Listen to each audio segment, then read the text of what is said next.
Hi, I'm Miguel with HIV.gov. It's the second full day of the PACHA meeting. This is our last feed from the conference. So I have two wonderful PACHA members, our co-chair Vincent, he'll introduce himself in a second. Also Carole. I'm also lucky, and we are as a community of policymakers and the larger HIV community, we also have two nurses with us. What we're going to do is we're going to talk about some observations. And what's really also, I want everyone to know is that today is the second full day of PACHA, but the day before we started the formal meetings, we went into the community to learn the real deal. So with my colleagues, I'm going to start with you, sir. Vincent, could you let folks know who you are? I already told them you were the co-chair, but a little bit more about them. And if you could share some observations that you have from PACHA. So thank you so much, Miguel. It's great being here with a fellow nurse. I'm Vincent Guilamo-Ramos. I'm one of the co-chairs of PACHA. And this morning, I started opening the session with some comments about reflections from the 2 days that we've been here. I think there were a number of things that really stood out for me. The importance of Medicaid expansion in states that have not expanded Medicaid and what that means for people that are not insured. We also heard a lot about issues regarding ADAP formularies and drugs that we know, like single tablets and injectables, that have important outcomes for people living with HIV, why they need to be covered. We spent some time really thinking about the Medicare program and why Medicare needs to be positioned to really address the needs of people living with HIV who are aging. And finally, we had a revisit on issues of criminalization and how they still is in the United States today, laws that are not rooted in science and that simply should be changed. It's time to actually realize that those laws don't make sense. And so that's what I saw. It was actually quite wonderful because you put all of that in context. These are important issues brought to us by leadership here in Texas. Yes. What can PACHA do? Take this information back, deliberate, and use it to make recommendations. Now, Carole, we've simply told people you're a PACHA member and a nurse. If you could please introduce yourself. Sure. Hi, everyone. My name's Carole Treston. I am a nurse, and I am the executive director of the Association of Nurses in AIDS Care. We are a global membership nursing organization. And I am thrilled to be a member of PACHA and to bring the experience and perspectives of nursing, which are quite broad and diverse, into these discussions. My learnings and perspectives from the last 3 days. One is an understanding of when we talk about the need for transportation in rural settings. Wow, that is certainly different than the experience of those of us who live in big northeastern cities. We have spent a lot of time traveling from site to site, and I can only imagine what that must be like for people who have to take public transportation and just the incredible burdens that makes. So that was one big real life observation.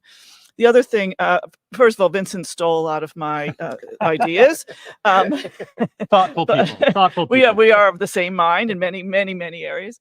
But one of the other things that really hit home was one of the discussions that we had yesterday around the experience of Black and brown women, cisgender women, and in particular around HIV prevention. And the message that was clear was how women, particularly Black and brown cisgender women, may not see themselves in some of the commercials or the advertising, or not understanding their space in being HIV possible. And so that was a real take-home message that I heard and really what struck with me, in addition to the really unique things about rural health that we're seeing here today. Well, go ahead, more to add. One of the things that really stands out and why I think it's so important that as nurses that we are here, few people understand, Miguel, that the vast majority of healthcare services in our country, and for that matter, the world, are actually delivered by nurses. And one of the great things about nurses being on PACHA is that it provides nurses that are viewing and others a real chance to see the contributions that we make in terms of policy and advocacy and how we can impact ending the HIV epidemic in our country. Yep. So it's great having you here. Yep, thanks. And maybe the things that really struck me also relate to how nurses view healthcare, that we see the whole person, right? We certainly deal with their medical issues, but we also think about, well, what is it going to take them to get to clinic, this transportation thing? What are some of the education and outreach and health literacy approaches that we need to take that are really representative of the populations that need to learn this most so that they can have the best health outcomes. I will say one of the really beautiful things that we saw in our site visits was a nurse-led HIV/AIDS hospice, the Omega House, and to really see that kind of care that is the whole person care that is so unique to the nursing perspective and so important in addressing HIV and the other syndemics that we're learning more and more about. Well, I want to actually ask you to do a plug for your fall conference this year, because we are talking to two nurses and we have a powerful network and resources to help amplify and continue the wonderful work.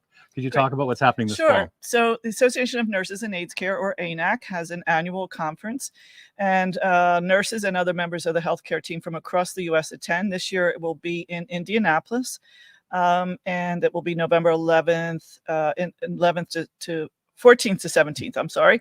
And one of the things that really struck me sitting in this room is to make sure that we have a proper representation of the impact of HIV in rural settings, both for prevention and care. And thinking about the Midwest as also having a rural perspective will be an important part of our conference as well. Right. Well, for those watching us live, the PACHA meeting hasn't ended yet. There's an important session coming up soon that's called PACHA to the People, and I'm going to ask the PACHA co-chair to share a little bit about that. Well, this is such an important session. Really what makes PACHA to the People special is that it's an opportunity for PACHA to really lean in and listen and to have guidance from community and involve people at risk and living with HIV in terms of how we as an advisory group should be advising Secretary Becerra. So it's really important. We hope that folks will tune in, and we always learn, and it helps us to do our work in ways that are more effective and impactful. Well, I can't thank both of these PACHA members. They are pillars within the HIV response. It has been an honor to share some time with you. To learn more about the work of PACHA, please visit hiv.gov. Thank you for your time.